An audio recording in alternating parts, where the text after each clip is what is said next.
মানুষদের হারাচ্ছেন। আপনার মতো করে কিছুই হচ্ছে না। আপনি কাঁদেন, দোয়া করেন, তবুও কিছুই বদলায় না, অন্তত আপনার চোখে তাই মনে হয়।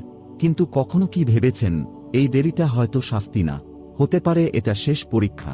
হয়তো আল্লাহ আপনাকে উপেক্ষা করছেন না, বরং দেখছেন আপনি নিঃশব্দ এই সময় কেমন প্রতিক্রিয়া দেখান। সব সময় যে লক্ষণগুলো বড় করে আসে তা নয়।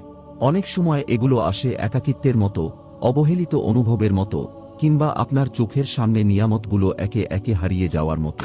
আর ঠিক যখন আপনি হাল ছেড়ে দিতে যাচ্ছেন, সেই সময়ই আসে বদল, দরজা খুলে যায়। আল্লাহ তখনই আপনাকে এমন কিছু পাঠান যেটা আপনি হয়তো আর পাওয়ার আশা করছিলেন না। তবে একটা জিনিস আমরা অনেকেই বুঝতে পারি না, এই রহমতগুলো হঠাৎ করে আসে না, এর আগে কিছু স্পষ্ট লক্ষণ দেখা যায়। আর যদি আপনি এই লক্ষণগুলোর ভেতর দিয়ে যাচ্ছেন, তাহলে বুঝে নিন আপনার জীবনে বড় কিছু আসতে চলেছে। এই ভিডিওতে আমি শেয়ার